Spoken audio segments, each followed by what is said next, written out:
പേരെന്താ? അമല ജോസഫ്. വയസ്സ്? 28. ഓക്കെ. എന്ത് പറ്റി അമലയ്ക്ക്? എനിക്ക് 2 days ആയിട്ട് തലവേദനയാണ്. ഇടയ്ക്കിടയ്ക്ക് ഉണ്ടാവാറുണ്ടോ? ഇത് ആദ്യമായിട്ടാണോ? ആദ്യമായിട്ടാണ്, ഇതിനു മുമ്പ് ഉണ്ടായിട്ടില്ല. മരുന്നൊക്കെ കുറിച്ചിട്ടുണ്ട്, ഫാർമസി ചെന്നാൽ മതി കേട്ടോ. Okay, thank you doctor. Sister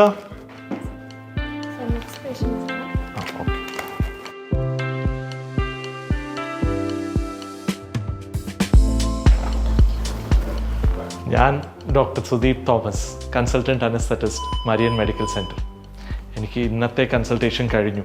എനിക്കൊരു അപ്പോയിൻമെൻറ്റും കൂടെ ഉണ്ട്. ഓക്കെ.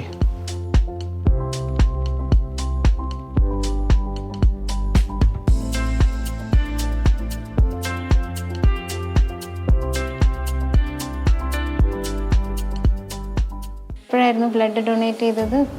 10 വർഷം മുമ്പ്. ഇപ്പോൾ രാവിലെ എപ്പോഴാണ് കഴിച്ചത് ഭക്ഷണം? ഭക്ഷണം രാവിലെ ഒരു 9 മണിയാകുമ്പോൾ. ഓക്കെ. ടാറ്റു അങ്ങനെ വല്ലതും കുത്തിയിട്ടുണ്ടായിരുന്നോ ദേഹത്ത്? വേറെ അസുഖമൊന്നും ഇല്ലല്ലോ?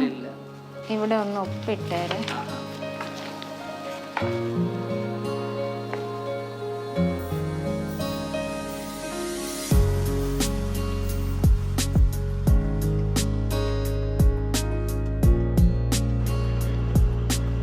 ബുദ്ധിമുട്ടൊന്നും ഇല്ലല്ലോ അല്ലേ?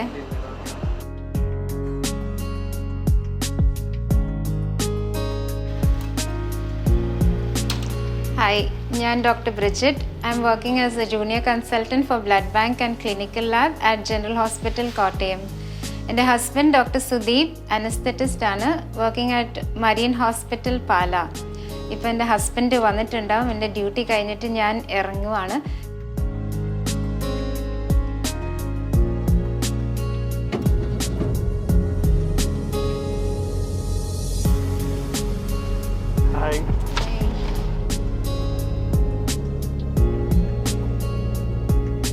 ഇതാ നീ പറഞ്ഞ ഗിഫ്റ്റ്. മേടിച്ചിട്ടുണ്ട് കേട്ടോ. മേടിച്ചോ?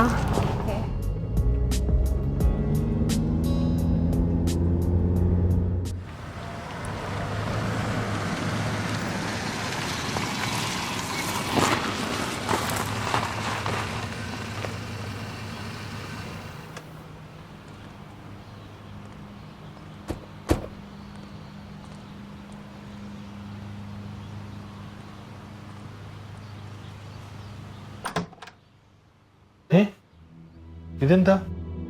ആരും ഇല്ലേ ഇവിടെ? ഈ പുസ്തകമൊക്കെ ഇവിടെ കിടക്കുന്നേ. എല്ലാരും എവിടെ പോയി?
ഞങ്ങളുടെ സ്മോൾ ബിഗ് ഫാമിലിയിലേക്ക് നിങ്ങൾക്ക് സ്വാഗതം. ഞാൻ എന്നാൽ എല്ലാവരെയും ഒന്ന് പരിചയപ്പെടുത്തട്ടെ. ഇത് ഡാഡിയും മമ്മിയും വിശാഖപട്ടണത്ത് സെൻട്രൽ ഗവൺമെൻറ് അണ്ടർടേക്കിങ്ങിൽ ജോലി ചെയ്തുകൊണ്ടിരുന്ന് റിട്ടയറായി ഇപ്പം ഞങ്ങളുടെ കൂടെയാണ്. പേര് daddy Thomas Joseph, mummy Marykutty Thomas. ഞങ്ങൾ മക്കൾ 2 പേരാണ്. എനിക്കൊരു ചേട്ടനും ഉണ്ട്. ചേട്ടൻ അച്ഛനാണ്, ഫാദർ സുനിൽ വിൻസെൻഷനാണ്. ഇപ്പം അച്ഛൻ ന്യൂജേഴ്സിയിൽ ധ്യാന കേന്ദ്രത്തിലെ ഡയറക്ടറായിട്ട് ശുശ്രൂഷ ചെയ്യുന്നു. ഞങ്ങളുടെ ഈ കൊച്ചു കുടുംബത്തിൻ്റെ ഐശ്വര്യമായ ഞങ്ങളുടെ കൊച്ചു മക്കളെയും കൂടെ ഞങ്ങളെ പരിചയപ്പെടുത്തുകയാണ്. ഞങ്ങളുടെ മൂത്ത മകൻ മൈക്കിൾ ഭയങ്കര എനർജറ്റിക് ആയിട്ടുള്ളൊരു മോനാണ്. ഞങ്ങളുടെ 2ാമത്തെ മോള് തെരേസ് ശരിക്കും വീട്ടിലെ വലിയ ചേച്ചിയാണ്. ഒത്തിരി ഉത്തരവാദിത്വം ഏറ്റെടുക്കുന്ന ഒരു കൊച്ചാണ്. ഞങ്ങളുടെ 3ാമത്തെ കൊച്ച് കുഞ്ഞു മരിയ പാടാനും അതേപോലെ വരയ്ക്കാനും ഒത്തിരി ഇഷ്ടമുള്ള ഒരു കൊച്ചാണ്.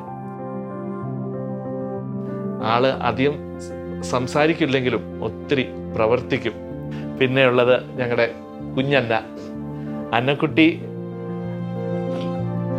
അന്നക്കുട്ടിയെ കുറിച്ച് പറയുകയാണെങ്കിൽ അന്നക്കുട്ടി എല്ലാവരെയും സ്നേഹിക്കുന്നു, എല്ലാവർക്കും എല്ലാം ഷെയർ ചെയ്യുന്ന ഒരു കൊച്ചാണ്, അൽഫോൻസമ്മയെ പോലെ. പിന്നെയുള്ളത് ഞങ്ങളുടെ കൊച്ചു ക്ലെയർ ആണ്. കൊച്ചു ക്ലെയർ ഇച്ചിരി കുസൃതിയൊക്കെ ഉണ്ടെങ്കിലും ഞങ്ങളുടെ എല്ലാവരുടെയും കണ്ണിലുണ്ണിയാണ് കൊച്ചു ക്ലെയർ. ഇതാണ് ഞങ്ങളുടെ കൊച്ചു കുടുംബം. എനിക്ക് മക്കൾ 2 പേരാണ് എങ്കിൽ ഞങ്ങള് 9 പേരുണ്ടായിരുന്നു. ഞങ്ങളുടെ ചെറുപ്പത്തെ അനുഭവം ഒരു ഭയങ്കര അനുഭവമാണ്. 9 പിള്ളേർ വീട്ടിലുണ്ടായി, അടിച്ചും കളിച്ചും എല്ലാ കാര്യങ്ങളിലും മരത്തെ കയറിയും എല്ലാത്തിനും ഭയങ്കര ഒരു ത്രില്ലായിരുന്നു. 6 സഹോദരന്മാരും 3 സഹോദരിമാരും. അപ്പോൾ ഇവർക്ക് 5 മക്കളുണ്ടായാലും ഞങ്ങൾ വളരെയധികം സന്തോഷിക്കുന്നു. ഇവരെ വളർത്താനും ഞങ്ങൾക്ക് ഒത്തിരിയധികം ഇൻട്രസ്റ്റാണ്. ശരിക്കും ഇന്നാണ് കുട്ടികൾ കൂടുതലുള്ളതിൻ്റെ സന്തോഷം ഞങ്ങൾ ഈ 5 കുട്ടികളോടുകൂടി അടിച്ച് കളിച്ച് ജീവിക്കുമ്പോഴാണ് അനുഭവിക്കുന്നത്. കുട്ടികൾ ഞങ്ങളുടെ കൂട്ടത്തിൽ വന്ന് കിടക്കുകയും കളിക്കുകയും ഇങ്ങനെ സന്തോഷത്തോടെ കുട്ടികളുമായി ഞങ്ങൾ എല്ലാ സമയവും ചെലവഴിക്കുന്നു. കുഞ്ഞുമക്കളെ ദൈവം തന്നതിനായി ഞങ്ങൾ ദൈവത്തിന് നന്ദി പറയുന്നു. ഞങ്ങളുടെ ചെറുപ്പത്തിലെ ഉള്ള കുഞ്ഞുങ്ങളെ മാതിരിയല്ല ഇപ്പോഴത്തെ കുട്ടികൾ. വളരെ സ്മാർട്ടാണ്. സ്മാർട്ട് യുഗങ്ങളിൽ ഈ IT യുഗമാണ്. അതുപോലെ തന്നെ ഇന്നത്തെ പിള്ളേർ വളരെ സ്മാർട്ടാണ്. പ്രത്യേകിച്ച് മൈക്കിൾ കുട്ടനൊക്കെ. മൈക്കിൾ കുട്ടൻ എനിക്ക് ഒത്തിരി ഇഷ്ടമാണ്. ചെറുപ്പം തൊട്ടേ ഇപ്പോഴും ഇഷ്ടമാണ്. ചെറുപ്പത്തിൽ ഒത്തിരി ഞാൻ ഇഷ്ടപ്പെട്ട് ഞാൻ കൊണ്ടുനടക്കുകയൊക്കെ ചെയ്തിരിക്കുന്ന കുട്ടനാണ്. അപ്പോൾ ഞാനിങ്ങനെ ബൈബിൾ വായിക്കുമ്പം മൈക്കിൾ എൻ്റെ അടുത്ത് വന്ന് ഇങ്ങനെ നോക്കുകയൊക്കെ ചെയ്യും. എന്താണെന്നൊക്കെ ചെറിയ 4 വയസ്സും 3 വയസ്സൊക്കെ ഉണ്ടായിരുന്നു. അന്നേരം തൊട്ടേ വന്ന് എൻ്റെ അടുത്ത് വന്നിരിങ്ങനെ നോക്കിയിരിക്കുമായിരുന്നു. അത് കഴിഞ്ഞ് 4-5 വയസ്സായി കഴിഞ്ഞപ്പോൾ ബൈബിൾ വായിക്കാൻ തുടങ്ങി. പതുക്കെ ഈ ചെറിയ വാക്കുകളൊക്കെ എന്നോട് ചോദിച്ച് അതെന്താന്നൊക്കെ ചോദിച്ച് 4ാം ക്ലാസ്സിലൊക്കെ ആയപ്പോഴത്തേനും ബൈബിൾ വായിക്കാൻ തുടങ്ങി. നല്ലപോലെ വായിക്കുന്നുണ്ട്. എന്നോട് സംശയങ്ങളൊക്കെ ചോദിക്കാൻ അതെന്താ അത് തന്നെയാ എന്നൊക്കെ മനസ്സിലാക്കി. പിന്നെ അത് തന്നെയല്ല, ബൈബിൾ മുഴുവൻ വായിച്ചു കഴിഞ്ഞിട്ടുള്ളതാണ്. ഞാൻ ബൈബിൾ വായിച്ചത് പിന്നെ വിവാഹമൊക്കെ കഴിഞ്ഞതിന് ശേഷമാണ് ഈ ബൈബിളിനെ പറ്റി തന്നെ ഞാൻ നോക്കുന്നത്. ഇപ്പം മൈക്കിൾ ഈ ഏജിലെ സമ്പൂർണ്ണ ബൈബിൾ മുഴുവൻ വായിച്ചു എന്നുള്ളത് വളരെ ഗ്രേറ്റ് ആണ്. ദൈവത്തിന് നന്ദി പറയുന്നു. എന്നുവെച്ചാൽ ഇത് സാധാരണയല്ല. ദൈവത്തിൻ്റെ കൃപയുണ്ടെങ്കിലേ വായിക്കാൻ പറ്റുള്ളൂ.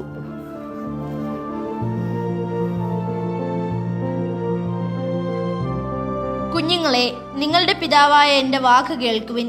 സുരക്ഷിതരായിരിക്കാൻ അതനുസരിച്ച് പ്രവർത്തിക്കുവിൻ. മക്കൾ പിതാവിനെ ബഹുമാനിക്കണമെന്ന് കർത്താവ് ആഗ്രഹിക്കുന്നു. അവിടുന്ന് പുത്രന്മാരുടെ മേൽ അമ്മയ്ക്കുള്ള അവകാശം ഉറപ്പിച്ചിരിക്കുന്നു. പിതാവിനെ ബഹുമാനിക്കുന്നവൻ തൻ്റെ പാപങ്ങൾക്ക് പ്രായശ്ചിത്തം ചെയ്യുന്നു. അമ്മയെ മഹത്വപ്പെടുത്തുന്നവൻ നിക്ഷേപം കൂട്ടിവെക്കുന്നു. പിതാവിനെ ബഹുമാനിക്കുന്നവനെ അവൻ്റെ മക്കൾ സന്തോഷിപ്പിക്കും. അവൻ്റെ പ്രാർത്ഥന കർത്താവ് കേൾക്കും. പിതാവിനെ ബഹുമാനിക്കുന്നവൻ ദീർഘകാലം ജീവിക്കും. കർത്താവിനെ അനുസരിക്കുന്നവൻ തൻ്റെ അമ്മയെ സന്തോഷിപ്പിക്കുന്നു. ദാസൻ എന്ന പോലെ അവൻ മാതാപിതാക്കന്മാരെ സേവിക്കും. ദൈവമായ കർത്താവിനെ സ്തുതി. ചേട്ടന് ബൈബിളിൽ എത്ര പുസ്തകങ്ങളുണ്ടെന്ന് അറിയാമോ? 73. എന്നാലും ഒന്ന് കാണാതെ പറഞ്ഞേ.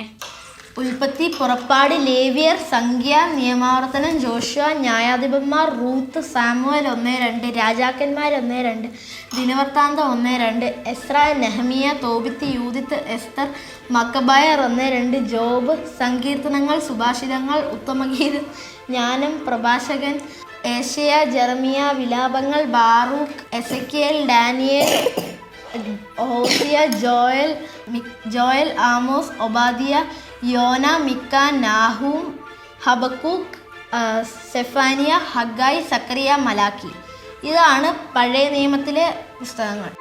ഇനി പുതിയ നിയമത്തിൽ മത്തായി, മർക്കോസ്, ലൂക്ക, യോഹന്നാൻ, അപ്പസ്തോലന്മാരുടെ പ്രവർത്തനങ്ങൾ, റോമ, കൊറിന്തോസ് 1-2, പിന്നെ ഗലാത്തിയ, എഫേസോസ്, ഫിലിപ്പി, കൊളോസിയോസ്, തെസലോണിക്ക 1-2, പിന്നെ തിമോത്തിയോസ് 1-2, തീത്തോസ്, ഫിലെമോൻ, ഹെബ്രായർ, യാക്കോബ്, പത്രോസ് 1-2, യോഹന്നാൻ 1-2, 3, യൂദാസ്, വെളിപാട്. ഇനി തെരേസിന് ഇതൊക്കെ അറിയാവോ? ഇല്ല. സാരില്ല കേട്ടോ, നമുക്ക് എല്ലാവർക്കും ഒരുമിച്ച് ഇരുന്ന് ഇതെല്ലാം പഠിക്കാം. Okay okay. എന്നാ മക്കളെ നിങ്ങൾ ഹോംവർക്ക് ചെയ്തോ കേട്ടോ. സമയമൊന്നും കളയണ്ട കേട്ടോ. അപ്പായിക്കും അമ്മായിക്കും ഒരു കാര്യം പറയാനുണ്ട് കേട്ടോ. നിങ്ങൾ ഹോംവർക്ക് ചെയ്തോ കേട്ടോ. ഞങ്ങൾ പ്രൊഫഷണലി ഡോക്ടേഴ്സാണ്. ഞങ്ങൾ പ്രൈവറ്റ് സെക്ടറിലും ഗവൺമെൻറ് സെക്ടറിലും വർക്ക് ചെയ്യുന്ന ഡോക്ടേഴ്സാണ്. ആധുനിക ലോകത്തിൽ മക്കൾ ഒരു ഭാരമാണെന്ന് കരുതുന്ന ഈ ലോകത്തിൽ പ്രൊഫഷണലി ഒരു തടസ്സമാണ് എന്ന് കരുതുന്ന ലോകത്തിനോട് ഞങ്ങൾക്ക് പറയാനുള്ളത് ഇതാണ്. മക്കളെ സ്വീകരിച്ചത് വഴി ഞങ്ങൾക്ക് ഒരു പക്ഷേ പ്രൊഫഷണലി ഞങ്ങളുടെ ഗോൾസ് റീസെറ്റ് ചെയ്യേണ്ടി വന്നു. പക്ഷെ എന്നിരുന്നാലും ഞങ്ങൾക്ക് മനസ്സിലായത് ജീവിതത്തിൽ ഏറ്റവും പ്രധാനം സന്തോഷം കണ്ടെത്തുക എന്നതാണ്. അതെ, തീർച്ചയായിട്ടും സന്തോഷം ഉണ്ടാവണം. നമ്മൾ കരിയർ വൈസ് പ്രൊഫഷണലി എവിടെ എത്തുന്നു അതുകൊണ്ട് മാത്രമല്ലല്ലോ യഥാർത്ഥത്തിലുള്ള ഒരു സന്തോഷം, ഒരു പൂർണ്ണത ജീവിതത്തിൽ കിട്ടുന്നത്. ഈ മക്കളുടെ സമൃദ്ധിയും കൊണ്ട് നമുക്ക് കിട്ടുന്ന സന്തോഷം അത് വേറെ ഒരു പ്രൊഫഷൻ ഒന്നും നമുക്ക് തരാൻ പറ്റില്ലാത്ത ഒരു കാര്യം തന്നെയല്ലേ. അതെ, ഒരുപക്ഷെ ഞങ്ങൾ ജോലി ചെയ്യുന്ന മേഖലകളിലെല്ലാം കർത്താവിൻ്റെ സഹായം ഞങ്ങൾക്ക് ഒത്തിരിയേറെ അനുഭവപ്പെട്ടു എന്നതാണ് സത്യം. ബ്രിജിറ്റിൻ്റെ കാര്യം തന്നെ. അതെ, MBBS കഴിഞ്ഞപ്പം എനിക്ക് കൂടുതലും പ്രാർത്ഥനയിൽ ആഴപ്പെടണം. ജീസസ് യൂത്തിലൊക്കെ നല്ല ആക്റ്റീവ് ആയിരുന്നു. അപ്പം ആ ഒരു ദൈവരാജ്യത്തിന് വേണ്ടിയിട്ട് എന്ത് വില കൊടുക്കാൻ പറ്റും അങ്ങനെ ഒരു താല്പര്യം തീഷ്ണതയോടെ നിൽക്കുകയായിരുന്നു. അപ്പം എൻ്റെ കൂടെ ഉള്ളവരെല്ലാവരും PGക്ക് പഠിക്കുമ്പം എനിക്കതല്ലായിരുന്നു പ്രയോറിറ്റി. കർത്താവിന് എനിക്ക് വേണ്ടിയിട്ട് എന്താണ് പ്ലാൻ എന്നുള്ള ഒരു ഡിസേൺമെൻറ്റും കൂടുതലും പ്രാർത്ഥനയിലായിരുന്നു. അപ്പോൾ വിവാഹ ജീവിതം ആണ് എനിക്കുള്ള വിളിയെന്ന് എനിക്ക് ബോധ്യപ്പെട്ടപ്പം അങ്ങനെയാണ് പിന്നെ കല്യാണത്തിലേക്ക് പ്രവേശിക്കുന്നത്. കല്യാണം കഴിഞ്ഞ് ആദ്യത്തെ മൈക്കിൾ മോനെ പ്രഗ്നൻ്റ് ആയിരിക്കുമ്പം അപ്പോഴാണ് എന്നാൽ PG പഠിക്കാമെന്ന് വിചാരിച്ചത് തന്നെ. അപ്പം സുദീപ് ആ സമയത്ത് ഓൾറെഡി PG ചെയ്തുകൊണ്ടിരിക്കുകയായിരുന്നു. സെൻറ്റ് ജോൺസിൽ അനസ്തേഷ്യ ചെയ്തുകൊണ്ടിരിക്കുമ്പോഴാണ്. നമുക്കറിയാമല്ലോ PGക്ക് വേണ്ടിയിട്ട് പഠിക്കുമ്പം ചിലപ്പോൾ 2-3 വർഷം പഠിച്ചിട്ടായിരിക്കും ഒരു സീറ്റ് കിട്ടുന്നത്. പക്ഷേ എന്നെ സംബന്ധിച്ച് എനിക്ക് ജസ്റ്റ് 2-3 മാസം പഠിച്ചിട്ട് ആ സെൻറ്റ് ജോൺസിൻ്റെ എൻട്രൻസ് എക്സാമിൽ സെൻറ്റ് ജോൺസ് മെഡിക്കൽ കോളേജിൽ തന്നെ പെത്തോളജി PG ഈശോ തന്നു. അത് കഴിഞ്ഞ് രണ്ടാമത്തെ കൊച്ച് ഞങ്ങളുടെ തെരേസ് മോൾ പ്രഗ്നന്റ് ആയിരുന്നപ്പോഴായിരുന്നു ഞങ്ങൾക്ക് അടുത്ത ഒരു ഗിഫ്റ്റും കൂടെ ദൈവം തരുന്നത്. PG കോഴ്സ് കഴിയുന്നതിന് മുമ്പേ തന്നെ രണ്ടാമത്തെ പ്രഗ്നൻസിയുടെ സമയത്ത് തന്നെ PSCയിലേക്ക് വിളിക്കുകയും ചെയ്തു. ഒരു ഡിലേ പോലും വന്നില്ല. കമ്മ്യൂണിറ്റി ഹെൽത്ത് സെൻറ്റർ പൈകയിൽ അസിസ്റ്റന്റ് സർജനായിട്ട് വർക്ക് ചെയ്യാനായിട്ടും സാധിച്ചു. ബ്രിജിറ്റിന് അപ്പോയിൻമെൻറ്റ് ലെറ്റർ കിട്ടിയത് പോലും ഒരു വലിയൊരു അത്ഭുതമായിരുന്നു. അത് ഒരിക്കലും നമുക്ക് മാനുഷികമായിട്ട് സങ്കല്പിക്കാൻ പറ്റിയല്ലാത്ത പോലെയാണ്. വീട്ടിൽ ഈ PSCയുടെ ഇൻ്റർവ്യൂ ലെറ്റർ എത്തുന്നു. ആ സമയത്ത് വീട്ടിൽ ആരും ഇല്ലാത്ത ഒരു സമയമായിരുന്നു. അതായത് ബോംബെയിലായിരുന്നു ഈ PSC ലെറ്റർ വരുന്നത്. കാരണം പപ്പായും മമ്മിയും ബോംബെയിലാണല്ലോ. അപ്പോൾ നമ്മുടെ ബോംബെയിലെ അഡ്രസ്സിലേക്കായിരുന്നു PSC ലെറ്റർ വന്നത്. പക്ഷെ ആ സമയത്ത് പപ്പായും മമ്മിയും ബോംബെയിൽ ഇല്ലാത്ത സമയമായിരുന്നു, നാട്ടിലായിരിക്കുമ്പോഴാണ്. അപ്പോൾ ആ ലെറ്റർ വീട്ടിൽ വരുമ്പോൾ വീട്ടിൽ ആരും ഇല്ല. പക്ഷെ ജസ്റ്റ് ഒരു നെയ്ബർ വന്ന് അവിടുത്തെ ഒരു ഫിഷ് ടാങ്കിലെ മീനിന് ഭക്ഷണം കൊടുക്കാനായിട്ട് വരുമ്പോഴാണ് ഇങ്ങനെ ഒരു ലെറ്റർ വന്നെന്ന് ശ്രദ്ധിച്ചത്. എന്നിട്ട് ആ ആൻറ്റി തുറന്ന് കത്ത് വായിച്ചു നോക്കിയപ്പം 2 ദിവസം കൂടെ ഉള്ളൂ ആ റിപ്പോർട്ട് ചെയ്യാനുള്ള സമയം. അന്ന് PSCയിൽ സർട്ടിഫിക്കറ്റ് വെരിഫിക്കേഷൻ നടത്തുന്ന ദിവസം കൃത്യം ആ 2 ദിവസം മുന്നെയാണ് ഈ ആൻറ്റി ഇത് തുറന്നു നോക്കുന്നത്. പെട്ടെന്ന് അത് പോസ്റ്റ് ചെയ്യാൻ പോലും സമയമില്ലായിരുന്നു ആ ലെറ്റർ. എന്നിട്ട് ആള് ഫാക്സ് അയക്കുന്നു, ഞങ്ങൾ എന്നിട്ട് പെട്ടെന്ന് ഷെഡ്യൂൾ അനുസരിച്ച് PSC ഓഫീസിലെത്തുന്നു. അങ്ങനെയാണ് ഒരു സർക്കാർ ജോലി അത്ഭുതകരമായ രീതിയിൽ ദൈവം അത് ക്രമീകരിച്ചു എന്നതാണ്. ഇത് മാത്രമല്ല, ഓരോ കുഞ്ഞും ഉണ്ടായപ്പോൾ ഓരോ അനുഗ്രഹമാണ് ദൈവം തന്നത്. അപ്പം ഞങ്ങൾക്ക് പറയാനുള്ളത്, മക്കള് നമ്മൾ കാണേണ്ടത് ഭൗതികവും ആത്മീയമായ തലങ്ങളും കൂടെയാണ്. നമ്മൾ ദൈവത്തിന് നമ്മൾ വിട്ടുകൊടുക്കുന്നോ ദൈവം അത്രയും നമ്മുടെ ജീവിതത്തിൽ പ്രവർത്തിക്കും എന്നതാണ് ഞങ്ങൾക്ക് മനസ്സിലായത്.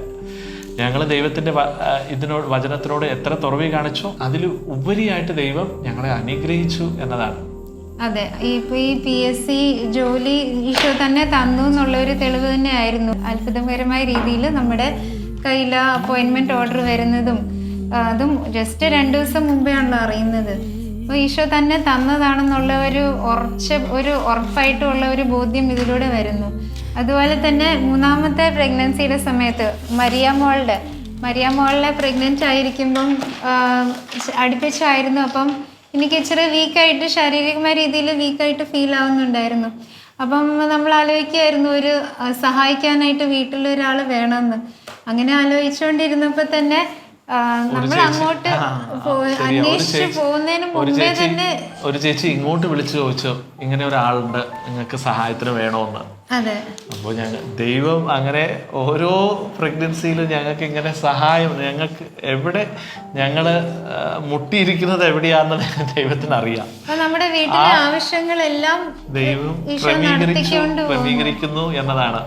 അതുപോലെ 4ാമത്തെ പ്രഗ്നൻസി, അതായത് അന്നമോളുടെ ഡെലിവറി ഒക്കെ കഴിഞ്ഞപ്പോഴാണ് സ്പെഷ്യാലിറ്റി കേഡറിലേക്ക് കയറുന്നത്. അതെ, അതിലും ഈ ഇന്റർവ്യൂയുടെ സമയത്ത് നമുക്ക് ശരിക്കും ഒരു സ്ഥലം ചൂസ് ചെയ്യാനുള്ള ഒരു കൃപ അന്നേരം കിട്ടി. അതിനുശേഷം കുറേ കാലം കഴിഞ്ഞാണ് അടുത്ത ഒരു ഇത് വിളിക്കുന്നത് തന്നെ, സ്പെഷ്യാലിറ്റി കേഡറിന് വിളിക്കുന്നത് തന്നെ.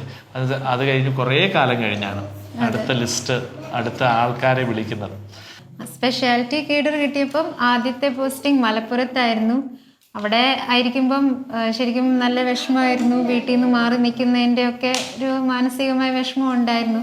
പക്ഷെ ഒരു 1.5 മാസം കഴിഞ്ഞപ്പോഴാണ് നമ്മുടെ ക്ലെയർ മോളിനെ പ്രഗ്നന്റ് ആണെന്ന് 5ാമത്തെ പ്രഗ്നൻസി അറിയുന്നത്. അതും ദൈവം അത്ഭുതകരമായി ക്രമീകരിച്ചു എന്ന് തന്നെ പറയണം അല്ലേ. ആ ഒരു സിറ്റുവേഷനെയും ദൈവം ഹാൻഡിൽ ചെയ്തു. ഏകദേശം ഒരു 1.5 വർഷത്തെ ഓളം ലീവ് ദൈവകൃപയാൽ എടുക്കാൻ പറ്റി. ലോസ് ഓഫ് പേ ആയിരുന്നു. എന്നിരുന്നാലും അന്നേരത്തെ അവിടുത്തെ വർക്കിനെ അധികം ബാധിക്കാത്തത് കൊണ്ട് തന്നെ അവിടുത്തെ അധികാരികൾ ആക്ച്വലി ലീവ് അനുവദിച്ചു തന്നു. ദൈവം അതും ക്രമീകരിച്ചു. അതെ. അത് കഴിഞ്ഞിട്ട് കോട്ടയത്ത് ആദ്യം താമസിക്കാതെ ട്രാൻസ്ഫർ കിട്ടുകയും ചെയ്തു. അതെ, ദൈവത്തിന് നന്ദി. അപ്പോൾ ഞങ്ങളുടെ പ്രൊഫഷണൽ ജീവിതത്തിൽ ഒരിക്കലും ഞങ്ങളുടെ പ്രൊഫഷണൽ വളർച്ചയ്ക്കോ ഞങ്ങളുടെ പ്രൊഫഷണൽ ഗ്രോത്തിനോ അങ്ങനെ ഒരു തടസ്സമായതായിട്ട് ഞങ്ങൾക്ക് തോന്നിയിട്ടില്ല. ഒരുപക്ഷെ ഞങ്ങളുടെ ഗോൾസിനെ റീഡിഫൈൻ ചെയ്യേണ്ടി വന്നിട്ടുണ്ട്. ഒരുപക്ഷെ ഞങ്ങൾ ബാക്കിയുള്ളവരെയൊക്കെ റീഡിഫൈൻ ചെയ്തു. പക്ഷെ സത്യത്തിൽ ദൈവം ഞങ്ങളെ നയിച്ചുകൊണ്ടിരുന്നത് ശരിക്കുള്ള ഗോൾസ് സെറ്റ് ചെയ്യാനാണ്, സന്തോഷം കണ്ടെത്തുന്ന ഗോൾസിലേക്ക്.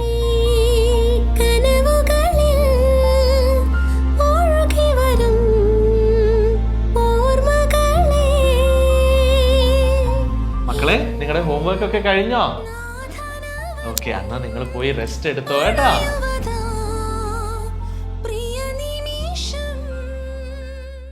Welcome everybody to today's award ceremony. നമുക്ക് നമ്മുടെ ചീഫ് ഗസ്റ്റിനെ ഇൻവൈറ്റ് ചെയ്യാം.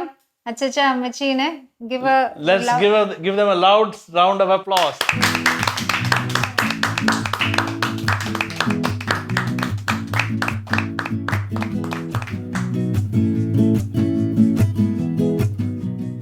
അതായത് ഈ അവാർഡ് കൊടുക്കുന്നതിന് ചില ക്രൈറ്റീരിയ ഉണ്ട്.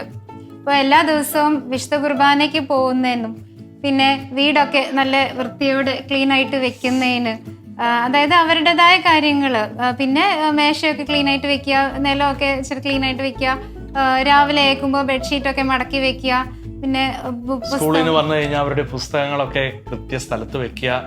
അതുപോലെ വൈകിട്ടത്തെ സന്ധ്യാപ്രാർത്ഥനയ്ക്ക് നന്നായിട്ട് കൂടുന്നവർക്ക് കൂടുതൽ പോയിന്റ്സ് ഉണ്ട്. അതുപോലെ ഹോംവർക്ക് ഒക്കെ കൃത്യമായിട്ട് ചെയ്യുക, പഠിക്കുകയും ചെയ്യുക നന്നായിട്ട്, സിൻസിയറായിട്ട്, സമയമൊന്നും കളയാതെ. അങ്ങനെ ഏറ്റവും നന്നായിട്ട് ചെയ്യുന്നവർക്ക് ഏറ്റവും കൂടുതൽ പോയിന്റ്സ്. യെസ്, ഇത് ഞങ്ങൾക്ക് ഈ ഐഡിയ കിട്ടിയത് കുറേ വർഷങ്ങൾക്ക് മുന്നേ ഷാലോമിൽ ഒരു ഷോർട്ട് ഫിലിം ചെയ്തിട്ടുണ്ടായിരുന്നു.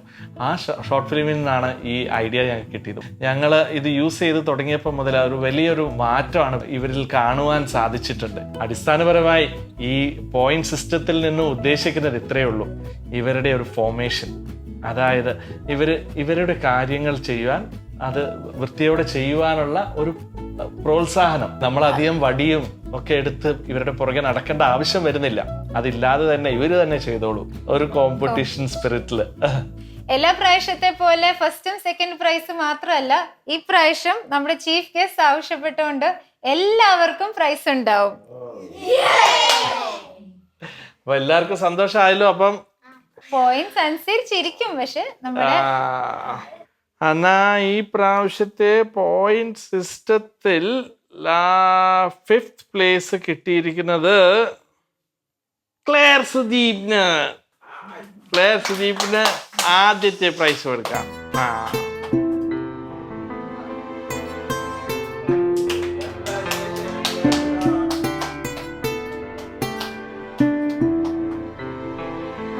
Fourth prize goes to Therese Moore.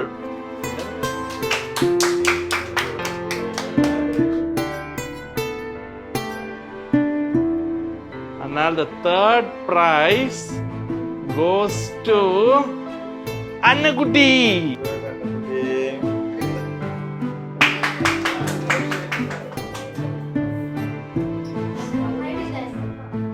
Second prize Michael ആണോ Maria ആണോ? And the second prize goes to Maria. ഈ പ്രാവശ്യം മരിയ ശരിക്കും ഹാർഡ് വർക്ക് ചെയ്തായിരുന്നു. കഴിഞ്ഞ പ്രാവശ്യം 4th വന്നതിന്റെ വാശിക്കാണ് ഈ പ്രാവശ്യം ചെയ്തത്. Very good Maria. And the best performer award goes to Michael.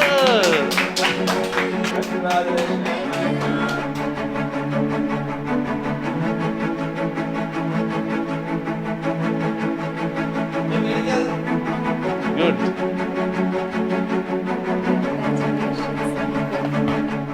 ഇന്നത്തെ അവാർഡ് വിന്നേഴ്സായിരിക്കുന്ന എല്ലാ മക്കൾക്കും പ്രത്യേക അഭിനന്ദനങ്ങൾ അറിയിക്കുന്നു. ഞാനും മമ്മിയും കാണുന്നുണ്ടായിരുന്നു. നിങ്ങൾ വളരെ ഉത്സാഹത്തോടുകൂടി തന്നെ ഓരോ ദിവസവും നിങ്ങളുടെ പണികൾ വളരെ ശ്രദ്ധയോടും ഉത്സാഹത്തോടും കൂടെ ചെയ്യുന്നത് ഞങ്ങൾ ശ്രദ്ധിക്കുന്നുണ്ടായിരുന്നു. കൊച്ചു ക്ലെയർ പോലും ക്ലെയറിൻ്റെ ഗ്ലാസ് എടുത്തുകൊണ്ട് കഴുകി വെച്ചിട്ട് പോയിന്റ് മേടിച്ചു, അല്ലേ ക്ലെയറെ? അങ്ങനെ എല്ലാവരും ഉത്സാഹത്തോടെ ചെയ്തു. അടുത്ത പ്രാവശ്യം തൊട്ട് നിങ്ങൾക്ക് എത്ര പ്രൈസുണ്ട്? 2 പ്രൈസ്. നിങ്ങളെ കൊണ്ട് പറ്റുന്ന കാര്യങ്ങൾ ചെയ്താൽ മതി. പക്ഷെ പ്രാർത്ഥനയിലും പള്ളിയിൽ പോകുന്നതിലൊന്നും അതെല്ലാവർക്കും പറ്റുന്നു. അപ്പോൾ ഇത് കൈയടിച്ച് നമുക്ക് പാസ്സാക്കാം. ദൈവം ഓരോന്നും നമ്മുടെ ജീവിതത്തിൽ ആഗ്രഹിക്കുമ്പം അതിനുള്ള ഒരു ഒരുക്ക സമയം തരും. ദൈവം ഞങ്ങളുടെയും ജീവിതത്തിൽ അങ്ങനെ ഞങ്ങളെ വിവാഹത്തിന് മുന്നേ തന്നെ ഒരുക്കുകയായിരുന്നു.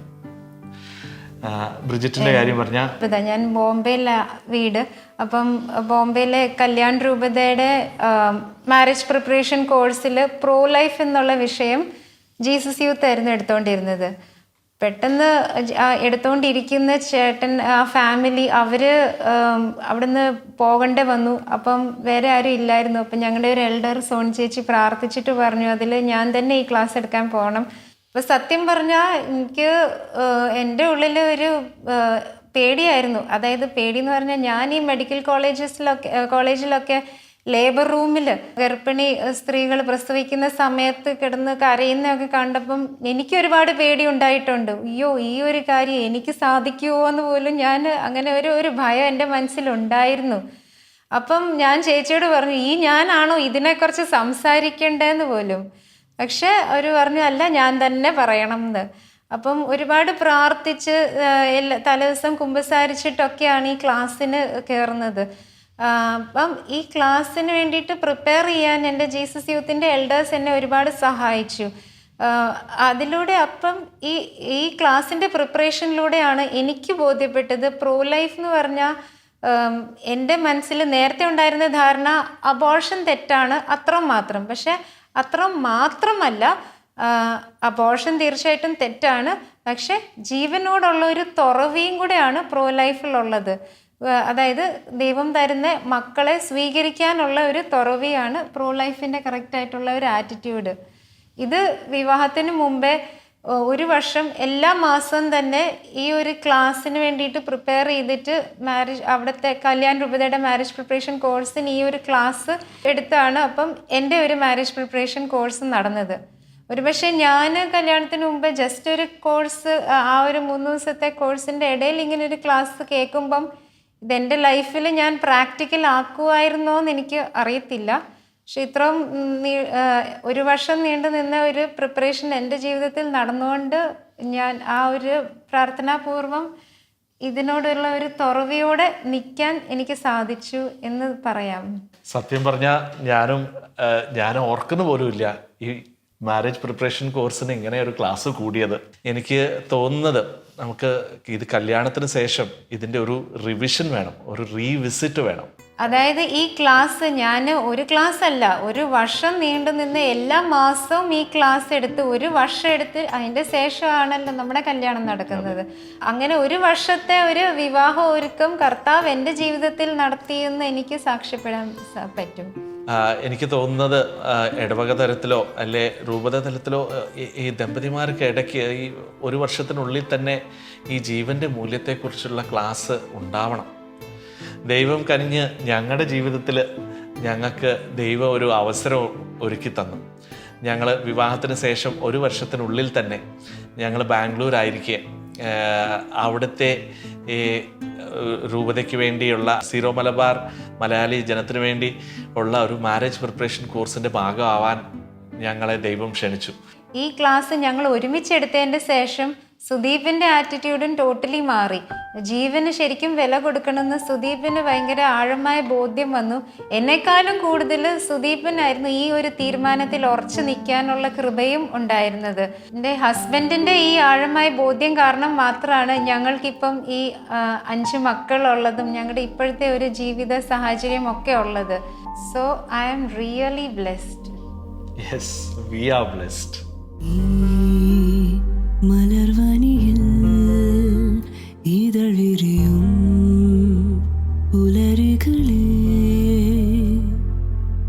ഈ പുതുമഴയിൽ തളിരണിയും രാവുകളെ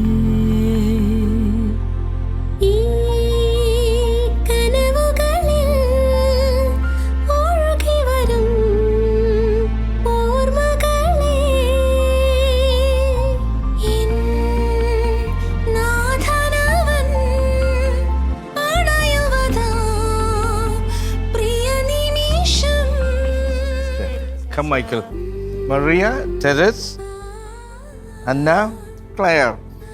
എനിക്ക് എല്ലാ കുട്ടികളെയും ബ്രിജിറ്റിനെയും സുധീപിനെയും വളരെ നന്നായിട്ടറിയാം. എല്ലാ സൺഡേസിലും പതിവ് പോലെ ഇവർ ദേവാലയത്തിൽ പരിശുദ്ധ കുർബാനയ്ക്കായിട്ട് എത്തിയിരിക്കുന്നു. കുർബാനയ്ക്ക് ശേഷം ഈ കുട്ടികൾ എല്ലാവരും തന്നെ എൻ്റെ അടുത്ത് വരികയും എൻ്റെ പക്കൽ നിന്ന് ആശീർവാദം സ്വീകരിക്കുകയും ചെയ്തിട്ട് മാത്രമേ ഇവർ തിരികെ പോകുകയുള്ളൂ. പഴയ കാലത്തെ ഇന്നലകളിലെ നമ്മുടെ ക്രൈസ്തവ കുടുംബങ്ങളിലെ ഏറ്റവും നല്ല പാരമ്പര്യങ്ങളിൽ ഒന്നാണ് കുഞ്ഞുങ്ങളെ പള്ളിയോടും അച്ഛന്മാരോടും അടുത്ത് വളർത്തിയെടുക്കുക. നമ്മൾ സങ്കീർത്തനങ്ങൾ കാണുന്നത് പോലെ ദേവാലയത്തിൽ ചങ്ങാലി കൂടുകൂട്ടി അവിടെ കുഞ്ഞുങ്ങളെ വളർത്തി എന്ന് പറയുന്ന മാതിരി ഈ കുഞ്ഞുങ്ങൾ വളരുന്നത് ദേവാലയത്തോട് ബന്ധപ്പെട്ട് ദേവാലയത്തോട് ചേർന്നുകൊണ്ടാണ്. കാരണം അതിൻ്റെ മഹാത്മ്യം എന്ന് പറയുന്നത് ഈ 2 മാതാപിതാക്കൾ സുദീപും ബ്രിജിറ്റും വളരെ ഉത്തമ ക്രൈസ്തവരായ 2 മാതാപിതാക്കളാണ്. ഈ കാലഘട്ടത്തിൽ വളരെ അപൂർവമായ ഒരു കാര്യമാണ്.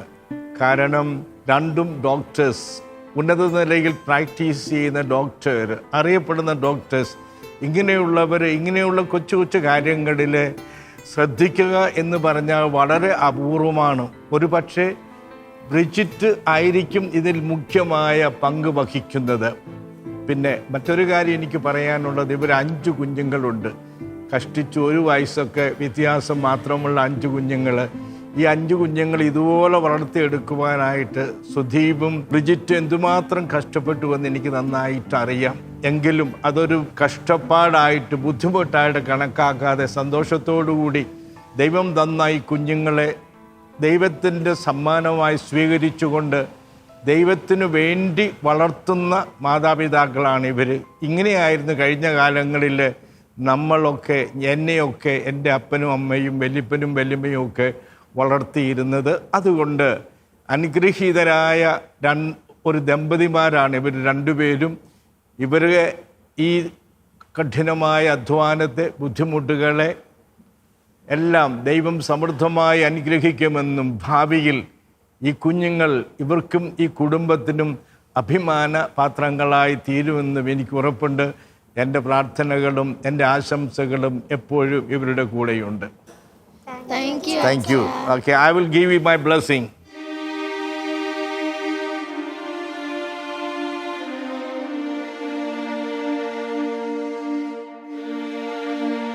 I bless you, Claire. Come, Anna.